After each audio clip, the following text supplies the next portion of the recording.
اب خود ہی بھیجے سلامی، فرشتے کرے جن کے در کی غلامی، آؤ پڑھے ہم، آؤ پڑھے ہم سب مل کے باہم صلی اللہ علیہ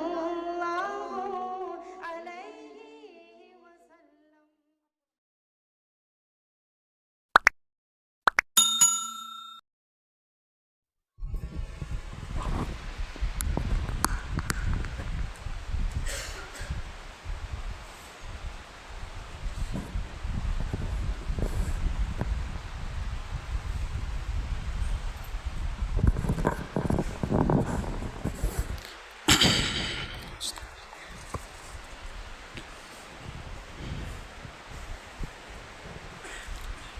لا إله إلا الله محمد رسول الله صلى الله عليه وسلم تسليما كثيرا كثيرا استغفر الله ربي من كل ذنب وأتوب استغفر الله استغفر الله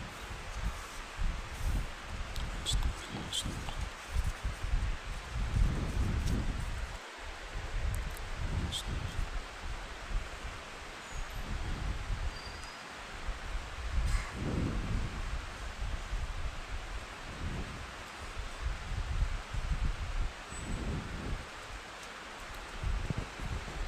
أعوذ بالله من الشيطان الرجيم بسم الله الرحمن الرحيم لن يستنكف المسيح أن يكون عبدا لله ولا الملائكة المقربون ومن يستنكف عن عبادته ويستكبر فسيحشرهم إليه جميعا فأما الذين آمنوا وعملوا الصالحات فيوفيهم أجورهم ويزيدهم من فضله وأما الذين استنكفوا واستكبروا فيعذبهم عذابا أليما ولا يجدون لهم من دون الله وليا ولا نصيرا يا أيها الناس قد جاءكم برهان من ربكم وأنزلنا إليكم نورا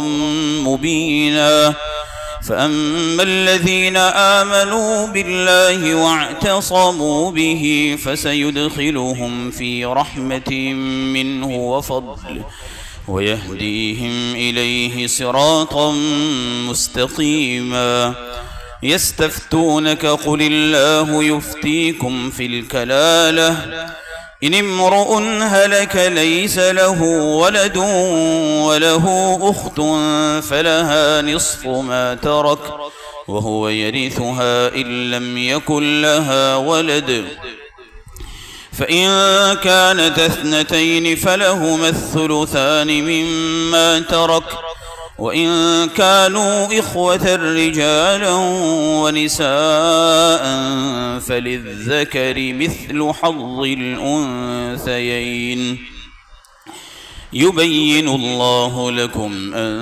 تضلوا والله بكل شيء عليم صدق الله العظيم۔ برادران محترم، عزیزان گرامی قدر، میرے معزز و مکرم دینی اسلامی بھائیوں، آپ حضرات کے سامنے سورۃ النساء کی آخری آیتیں تلاوت کی گئی ہیں۔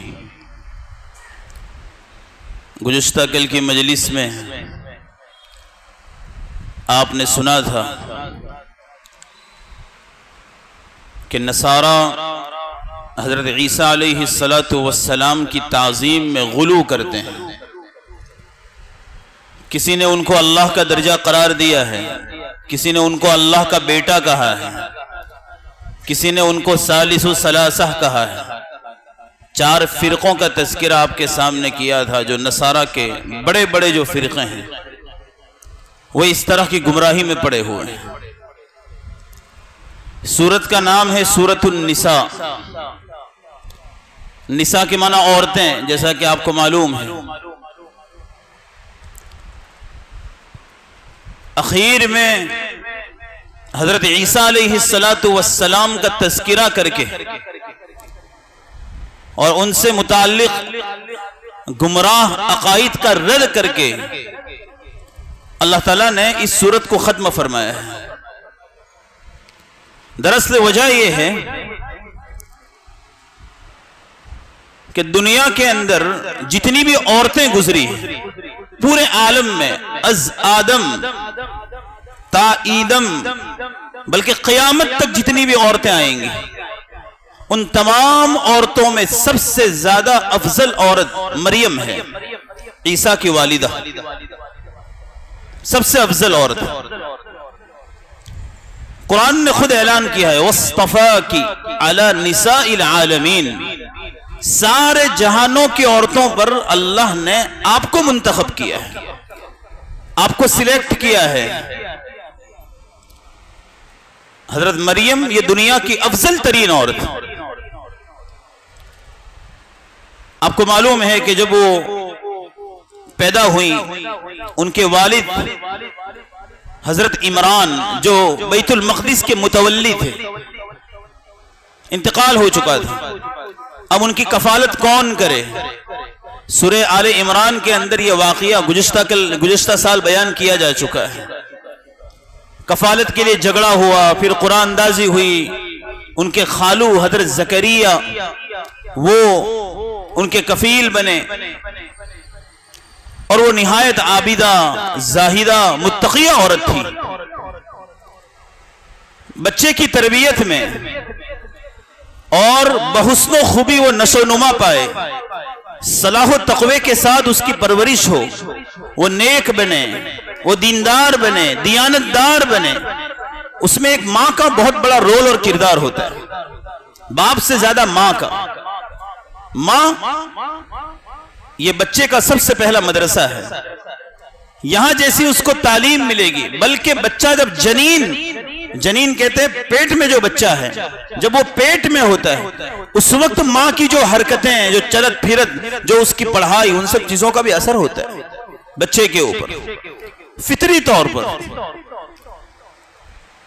تو اللہ تعالیٰ نے سورۃ النساء یہ عورتوں سے متعلق جو احکام ہیں زیادہ تر ان احکام کو اس میں بیان کیا گیا.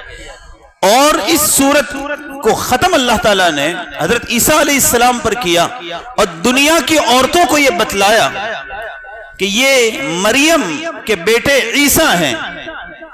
اور عیسیٰ سے متعلق کسی نے ان کو اللہ کہا، کسی نے اللہ کا بیٹا کہا، کسی نے کیا کہا، کسی نے کیا کہا. یعنی وہ اللہ کے بہت نیک اور نبی تھے، لیکن یاد رکھیں کہ ان کی تربیت کے پیچھے ان کی والدہ ہیں جو دنیا کی سب سے افضل عورت ہے.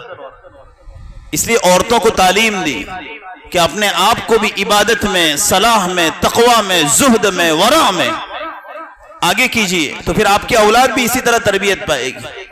ایسا کہتے ہیں کہ بیت طیب میں ذریت طیبہ پیدا ہوتی ہے.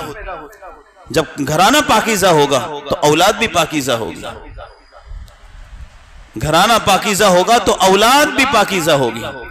کبھی کبھی ایسا ہوتا ہے کہ دلدل کے اندر کمل کھل جاتا ہے، کبھی ایسا ہو جاتا ہے. دلدل کے اندر کمل کا کھلنا کبھی کبھی ہوتا ہے. اب آپ دیکھیے نبی کریم صلی اللہ علیہ وسلم نے افضل النساء، عورتوں میں سب سے زیادہ افضل عورتیں 4 عورتوں کا ذکر نبی کریم صلی اللہ علیہ وسلم نے فرمایا. مریم، آپ کی بیٹی فاطمہ جنت کی عورتوں کی سردار. نمبر 3 حضرت خدیجہ رضی اللہ عنہ. اور نمبر 4 آسیہ امرأۃ فرعون، آسیہ بنت مزاحم امرأۃ فرعون، مزاحم کی بیٹی آسیہ جو فرعون کی بیوی تھی. یہ دنیا کی افضل ترین عورتیں ہیں. فرعون کی بیوی حضرت فاطمہ، ام المؤمنین حضرت خدیجہ اور حضرت مریم علیہ السلام. اور یہ 4 ہوئی، اور ایک 5ویں عورت ہے ام المؤمنین حضرت عائشہ صدیقہ رضی اللہ عنہا. نبی کریم صلی اللہ علیہ وسلم نے فرمایا کہ فضل عائشہ علی النساء کفضل الثرید علی سائر الطعام، عائشہ کی فضیلت عورتوں کے اوپر ایسی ہے جیسے سرید کھانے کی فضیلت سارے کھانوں پر۔ عرب میں سرید ایک کھانا ہے، روٹی وغیرہ اس طرح چور کر ایک ایسا بنا لیا جاتا ہے جیسا جب کچھ نہ ہو تو سب چیزیں ملا کر کوئی چیز بنا لی جائے، اس کو سرید کہا جاتا ہے۔ صحابہ کرام رضی اللہ عنہم اجمعین اس کھانے کو بہت پسند کرتے تھے، اس لیے کہ اس میں زیادہ محنت نہیں لگتی تھی اور ہضم ہونے کے اعتبار سے، پسند آنے کے اعتبار سے اچھا کھانا سمجھا جاتا تھا۔ اس لیے اللہ کے رسول صلی اللہ علیہ وسلم نے عرب کو اور اپنے سامنے جو افراد تھے ان کے یہاں جو کھانے تھے تو ان کو پیش نظر رکھتے ہوئے کہا کہ جیسے سرید سارے کھانوں میں افضل ہے ایسے عائشہ ساری عورتوں میں افضل ہے۔ اس حدیث سے بعض لوگوں نے بتلایا کہ دنیا کی ساری عورتوں میں عائشہ کی فضیلت ہے ساری عورتوں پر، لیکن صحیح بات یہ ہے کہ افضل ترین عورت قرآن کے اعلان کے مطابق حضرت مریم ہے، اور اس کے بعد درجہ ہے حضرت خدیجہ کا، پھر فاطمہ کا، یا فاطمہ کا پھر خدیجہ کا، پھر آسیہ امرأۃ فرعون کا، پھر حضرت عائشہ رضی اللہ عنہا کا۔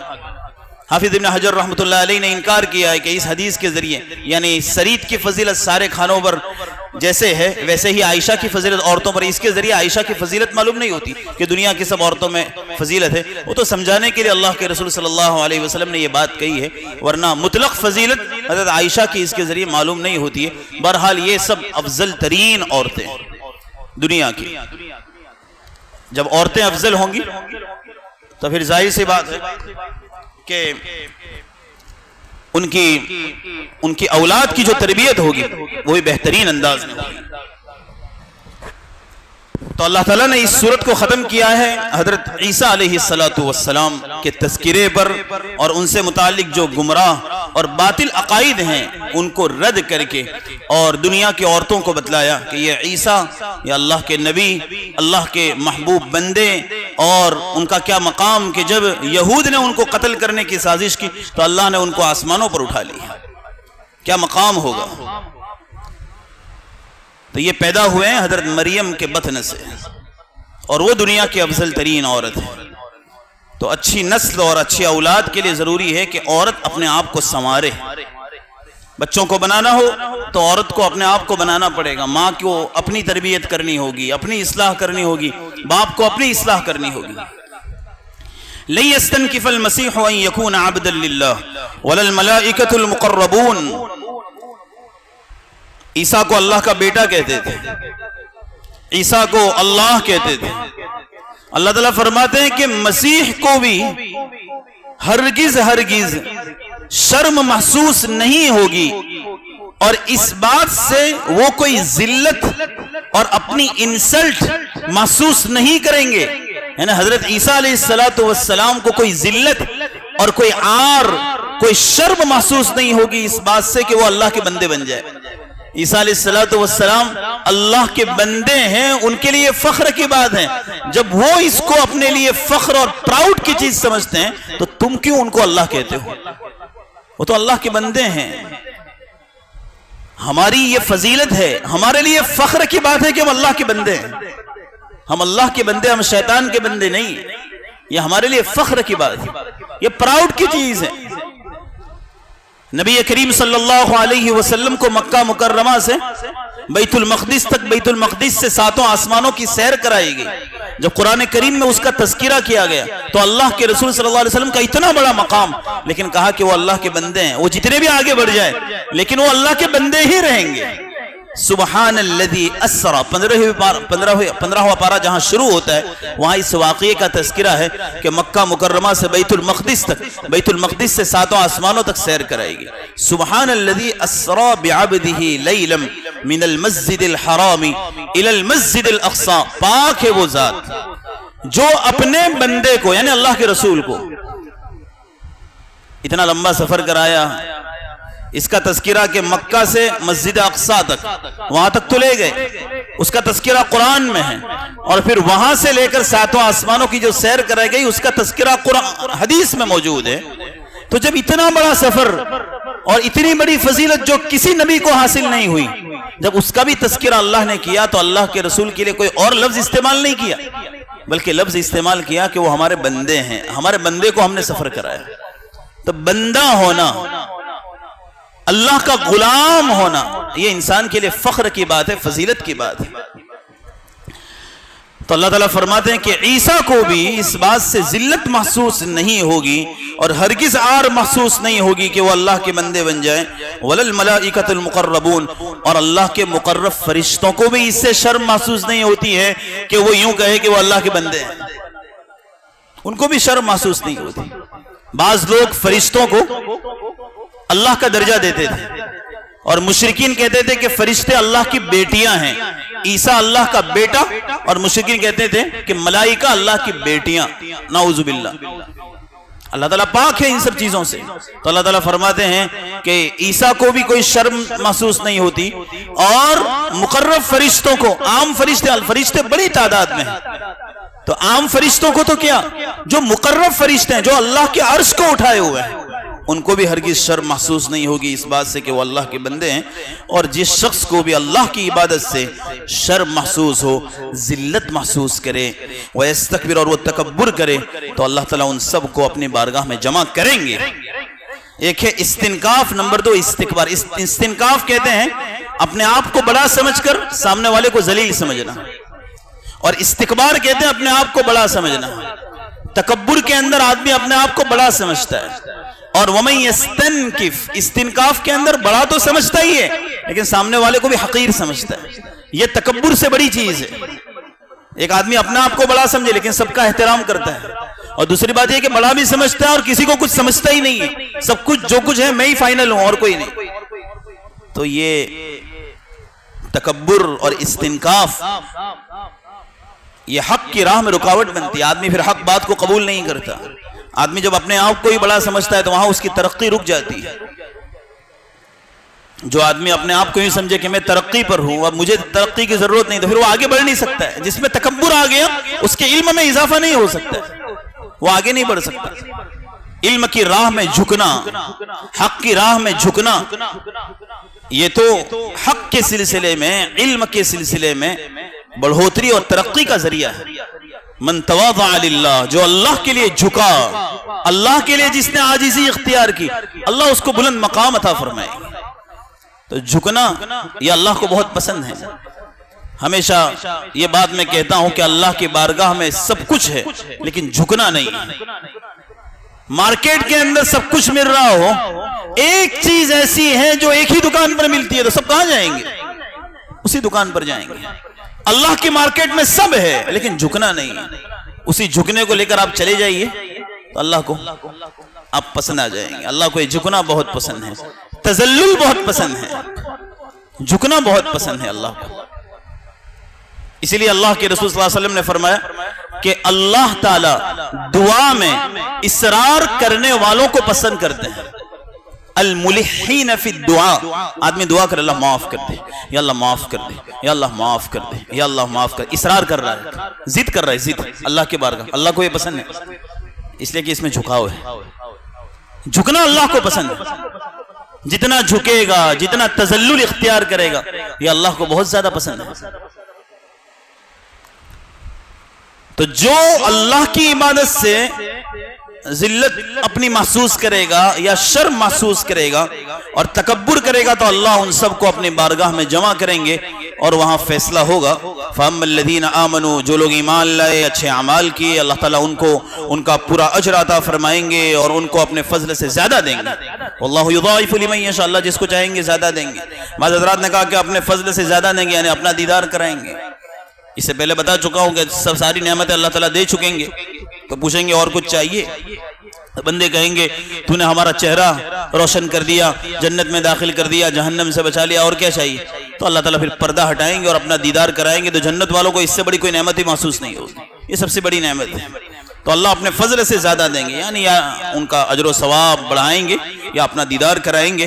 اور جن لوگوں نے تکبر کیا، اپنے آپ کو بڑا سمجھا، سامنے والے کو ذلیل سمجھا، خود تکبر کیا، اللہ تعالیٰ ان کو دردناک عذاب دیں گے، اور اللہ کے علاوہ وہ اپنا نہ کوئی کارساز پائیں گے نہ کوئی مددگار پائیں گے۔ اے لوگو، تمہارے پاس تمہارے رب کی جانب سے واضح دلیل آ چکی ہے، یعنی محمد صلی اللہ علیہ وسلم واضح دلیل ہے، اور معجزات اللہ کے رسول کو عطا کیے گئے، لہذا آپ کی رسالت اور آپ کی نبوت کو تسلیم کرنا چاہیے، آپ کو خاتم النبیین ماننا چاہیے۔ وَأَنزَلْنَا إِلَيْكُمْ نُورًا مُبِينًا، اور ہم نے آپ کی طرف بالکل واضح اور روشن نور نازل کیا ہے، بھیجا ہے، اتارا ہے، یعنی قرآن کریم یہ نور ہے، اس کے ذریعے لوگ صحیح راستہ پاتے ہیں، غلط راستے سے بچتے ہیں، اس لیے یہ نور ہے۔ فَأَمَّا الَّذِينَ آمَنُوا بِاللَّهِ، جو لوگ ایمان لائے اللہ پر، وَاعْتَصَمُوا بِهِ، اور اللہ کو مضبوطی سے تھاما، اللہ کی رسی کو یا قرآن کو مضبوطی سے تھاما، تو اللہ تعالیٰ ان کو اپنی رحمت میں داخل فرمائیں گے اور فضل میں داخل فرمائیں گے، ان کی دنیا بھی بنائیں گے، ان کی آخرت بھی بنائیں گے، اور ان کو صراط مستقیم کی ہدایت دیں گے، ان کی جانب صراط مستقیم کی رہنمائی اللہ تعالیٰ فرمائیں گے، یعنی دنیا بھی بنائیں گے، آخرت بھی بنائیں گے، یہاں صراط مستقیم پر چلے گا تو وہاں جنت میں داخلہ نصیب ہوگا۔ اور اس سورت کو جب ختم کیا تو پھر میراث کے ایک مسئلے پر ختم کیا۔ سورت کی ابتدا ہوئی تھی میراث کے مسائل پر، جب سورت کی ابتدا ہوئی یا ایھا الناس اتقوا ربکم الذی خلقکم من نفس واحدہ وخلق منها زوجها وبث منهما رجالا كثيرا ونساء واتقوا الله الذي تساءلون به والارحام ان الله كان عليكم رقيبا۔ یہ آیت آپ خطبہ نکاح میں سنتے ہیں، ہمیشہ نکاح کا جب خطبہ ہوتا ہے نا 3 آیتیں سنتے ہیں، تو یہ صرف خطبہ نکاح نہیں ہے، اس کو خطبۃ الحاجت کہتے ہیں، اس کو خطبۃ الحاجہ۔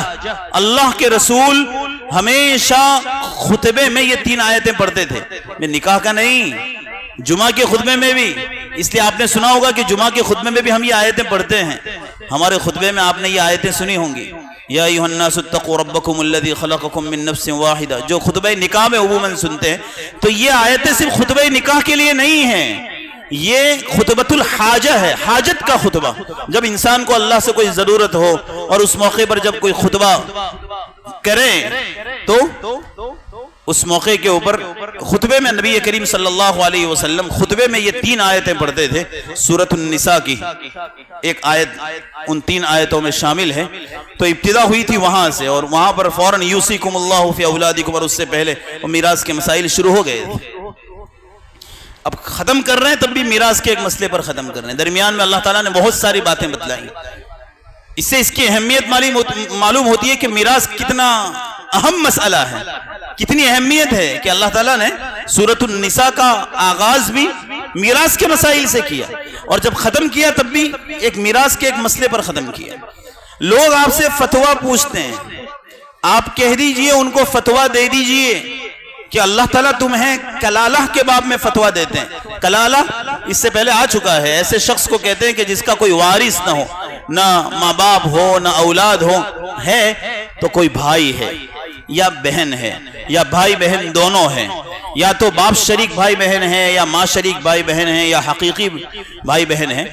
تو کیا مسئلہ ہے؟ اس سے پہلے مسئلہ آیا تھا کہ اگر کوئی آدمی ایسا ہے کہ اس کا انتقال ہوا اور اس کا کوئی وارث نہیں ہے سوائے اس کے ماں شریک بھائی بہن کے، تو اس کی کیا میراث ہوگی، وہ اللہ تعالیٰ سورت کی ابتدا میں بیان کر چکے ہیں، اور ابھی انتہا میں یہ بات بیان کر رہے ہیں کہ اگر کسی کا انتقال ہو اور کوئی وارث نہ ہو سوائے اس کے بھائیوں اور بہنوں کے، حقیقی بھائیوں اور بہنوں کے، یا اس کے باپ شریک بھائی بہن، تو کیا مسئلہ ہے، ان کو کتنی میراث ملے گی، اسے اللہ تعالیٰ بیان کرنا ہے کہ ان امرؤ، اگر کسی شخص کا ہلک انتقال ہو گیا، لیس لہ ولد، اس کی کوئی اولاد نہیں ہے، ولہ اخت، البتہ اس کی بہن ہے، تو بہن کو اس کی میراث کا آدھا ملے گا، فلہا، ایک ہی بہن ہے تو، وَهُوَ يَرِثُهَا إِن لَّمْ يَكُن لَّهَا وَلَدٌ، اور اگر بہن کا انتقال ہو جائے اور کوئی نہ ہو، صرف اس کا ایک بھائی ہے، تو بھائی بہن کی میراث، پوری میراث کا حقدار بنے گا۔ فَإِن كَانَتْ اثْنَتَيْنِ، اور اگر ابھی تو کہا تھا کہ انتقال ہو اور ایک بہن ہو تو بہن کو بھائی کا آدھا ملے گا، لیکن اگر 2 بہنیں ہوں تو پھر مال کا 2/3 بہنوں کے درمیان تقسیم ہوگا، 2 یا 2 سے زیادہ بہنیں ہیں تو 2/3 میں تقسیم ہوگا، 2/3 کا مطلب 100% میں سے 66.66، یہ 2/3 ہے، اتنا دو بہنیں یا ان سے زیادہ ہے تو ان میں تقسیم ہوگا. اور وَإِن كَانُوا إِخْوَةً رِجَالًا وَنِسَاءً، اور کسی کا انتقال ہوا اور بھائی بھی ہے اور بہن بھی ہیں، حقیقی بھائی بہن یا باپ شریک بھائی بہن. اگر ماں شریک ہے تو پہلے مسئلہ گزر چکا ہے، تو فَلِلذَّكَرِ مِثْلُ حَظِّ الْأُنثَيَيْنِ، تو پھر پوری میراث میں اس طرح تقسیم ہوگا کہ جتنا بہنوں کو ملے گا بھائی کو اس سے ڈبل ملے گا. یبین اللہ لکم ان تضلوا، اللہ تعالیٰ تمہارے سامنے ان مسائل کو اس لیے بیان کرتے ہیں کہ تم گمراہ نہ ہو جاؤ، تم گمراہ نہ ہو جاؤ، صحیح راہ سے ہٹ نہ جاؤ. اس لیے کھول کر بالکل وضاحت کے ساتھ تفصیل کے ساتھ اللہ تعالیٰ یہ احکام بیان فرماتے ہیں. واللہ بکل شیء علیم، اور اللہ تعالیٰ ہر چیز کو جاننے والے ہیں. اللہ تعالیٰ نے اپنے علم کی روشنی میں یہ ساری باتیں ہمارے سامنے بیان کی ہیں، اور یہ درس ہے اور اس میں سبق ہے رہتی دنیا تک آنے والے ہر انسان کے لیے. جو باتیں اس صورت کی ضمن میں بیان کی گئی ہیں، اللہ تعالیٰ یہ باتیں ہمیں سمجھا دیں اور اسی کے مطابق ہمیں اپنی زندگی گزارنے کی توفیق عطا فرمائے. اگر موقع ملا تو آئندہ کل، یہ صورت یہاں ختم ہو گئی اور آج 26واں روزہ ہے، آئندہ کل 27واں روزہ. اگر موقع ملا تو آئندہ کل کچھ گفتگو ہوگی، ورنہ پھر آج ہی یہ اس رمضان کی تفسیر کا سلسلہ ہم ختم کرتے ہیں. آئندہ کل کا جیسے ہی نیا دن طلوع ہوگا تو جو ذہن میں آئے گا وہ کیا جائے گا، ورنہ پھر آج ہی یہ آخری درس ہے. اللہ تعالیٰ اسے قبول فرمائے اور اپنے قرب کا ذریعہ بنائے، جہنم سے خلاصی کا ذریعہ بنائے، اور ہم تمام کی دنیا بھی بنائے، آخرت بھی بنائے. آمین. وآخر دعوانا ان الحمد للہ رب العالمین. اللهم لك الحمد كله ولك الشكر كله وإليك يرجع الأمر كله. اللهم صل على سيدنا مولانا محمد وعلى آل سيدنا ومولانا محمد وبارك وسلم. اللهم ربنا ظلمنا أنفسنا وإن لم تغفر لنا وترحمنا لنكونن من الخاسرين. اللهم إنا نسألك علما نافعا ورزقا واسعا وعملا متقبلا وشفاء من كل داء. اللهم إنا نعوذ بك من علم لا ينفع وقلب لا يخشع ونفس لا تشبع وعين لا تدمع ودعاء لا يستجاب له. اللهم إن قلوبنا ونواصينا وجوارحنا بيدك لم تملكنا منها شيئا، فإذا فعلت بنا ذلك فكن أنت ولينا واهدنا إلى سواء السبيل. اللهم آت نفوسنا تقواها وزكها أنت خير من زكاها أنت وليها ومولاها. مولا کریم، ہم گنہگار ہیں، مجرم ہیں، خطا کار ہیں، معصیت کے پتلے ہیں. ہمارے تمام گناہوں کو معاف فرما دے، ہمیں اپنی محبت نصیب فرما، اپنی رضا نصیب فرما، اپنی معرفت اور پہچان نصیب فرما، اپنی ذات عالی سے خصوصی تعلق پیدا فرما دے. یا اللہ، اپنے پیارے حبیب محمد مصطفیٰ تاجدار بطحہ سید الاولین والآخرین خاتم النبیین صلی اللہ علیہ وسلم سے عشق کے درجے کا تعلق نصیب فرما دے، آپ کی ایک ایک سنت پر عمل کرنے والا بنا دے، ہمیں نسبت محمدیہ نصیب فرما دے.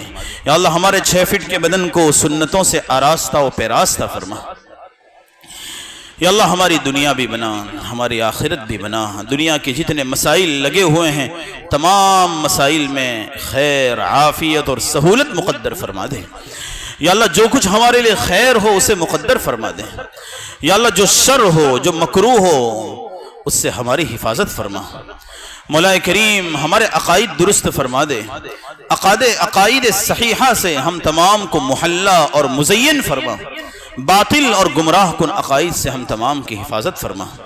یا اللہ، ہماری عبادتوں میں جان ڈال دے، اخلاص و للہیت پیدا فرما دے. نمازوں میں خشوع و خضوع پیدا فرما دے. نماز کو حقیقی نماز بنا دے.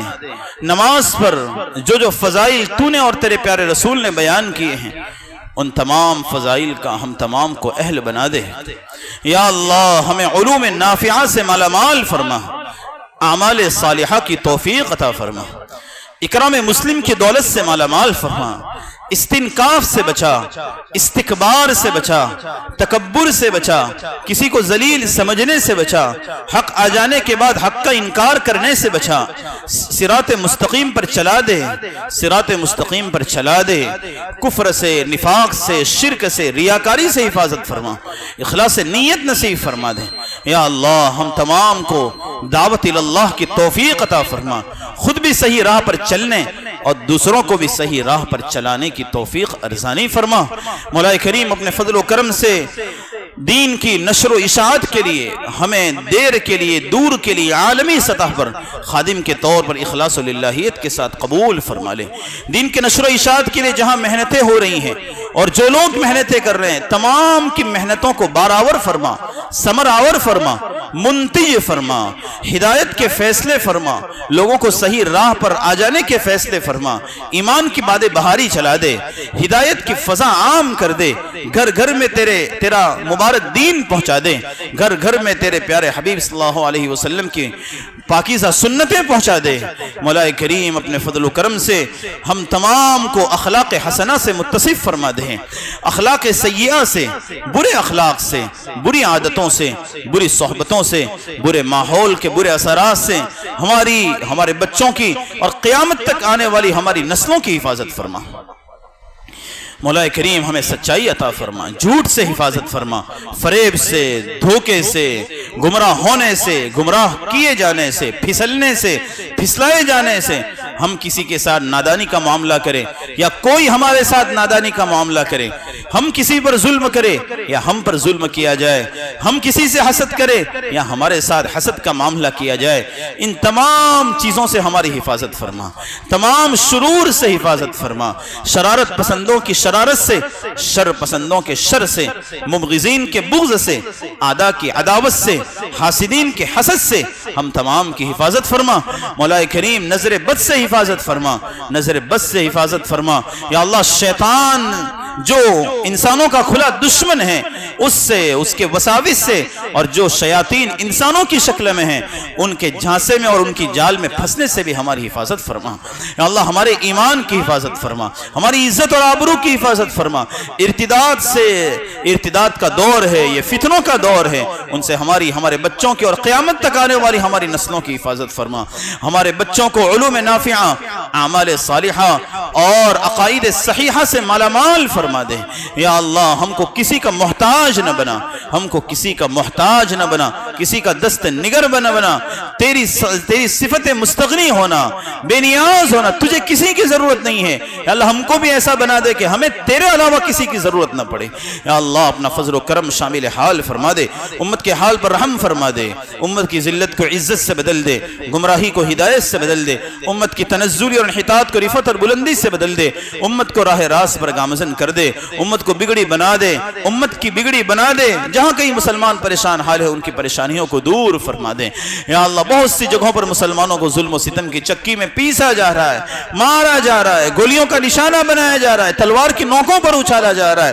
ہمارے غزہ کے مسلمان بڑی قسم پرسی کے عالم میں ہیں۔ یا اللہ افطار کر رہے ہیں بغیر افطاری کے، سحری کر رہے ہیں بغیر سحری کے۔ یا اللہ ان کی صبح شام گولیوں کے درمیان ہوتی ہے، بم کے درمیان ہوتی ہے، تو ان کا کفیل ہو جا، تو ان کی حفاظت فرما، ان کے حالات سازگار فرما۔ یا اللہ اپنے فضل و کرم سے صبح کاذب کے بعد صبح صادق کو جلد از جلد طلوع فرما دے، ان کو اچھے دن دکھا دے۔ یا اللہ ظلم و ستم کی چکی سے ان کو نکال دے، رحم و کرم کا معاملہ فرما دے۔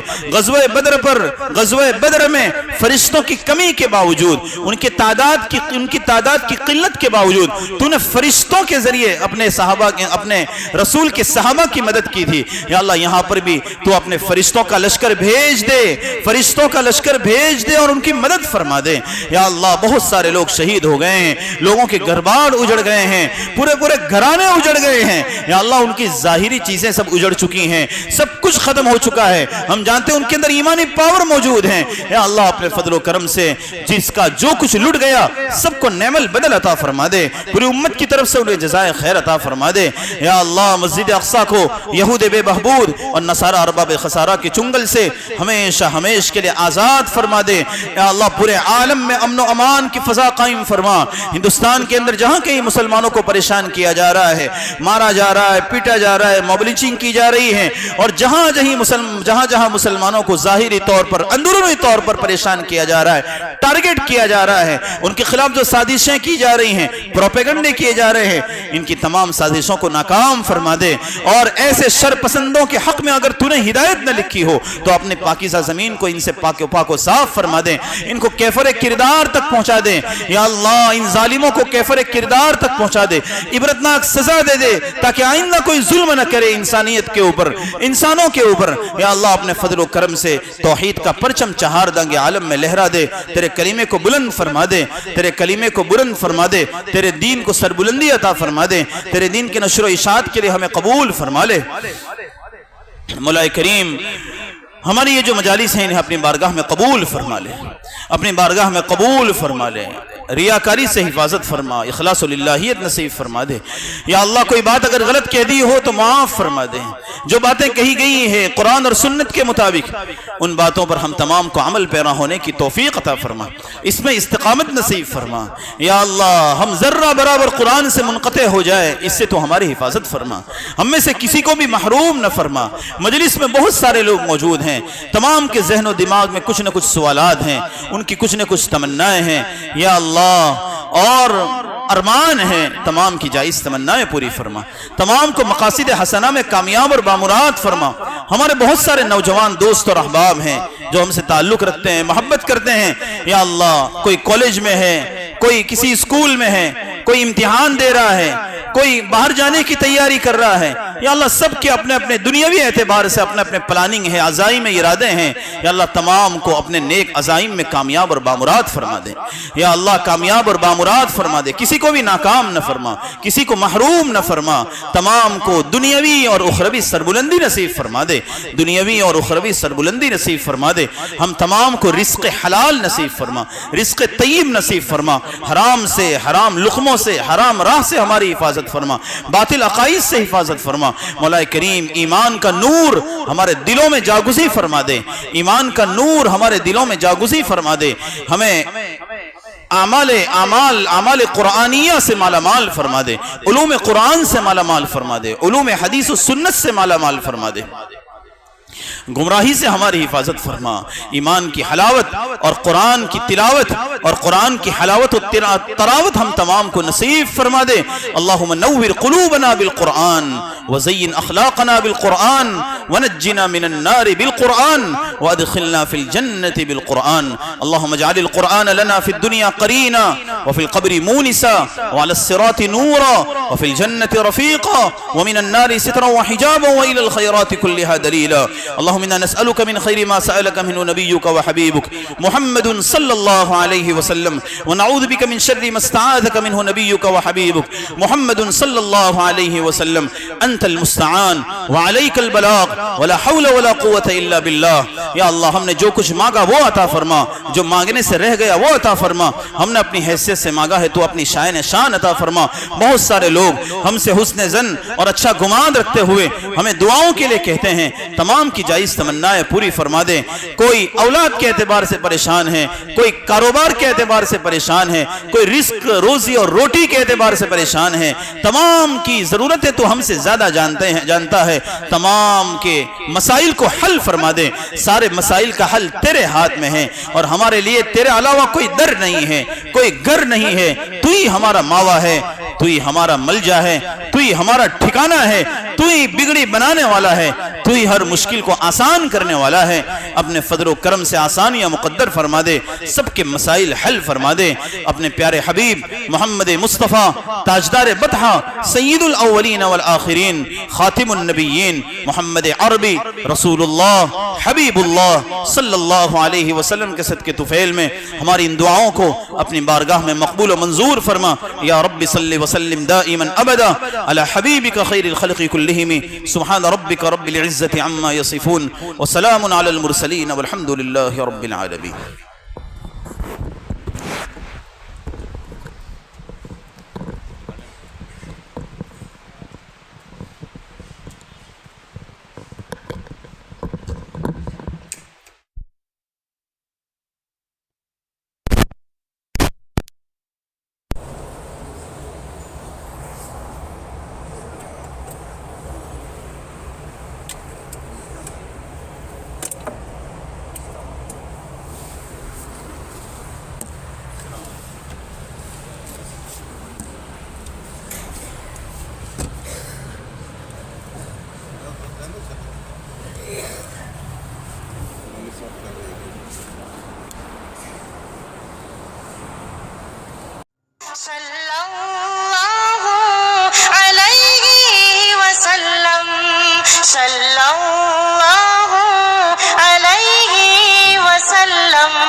وسلم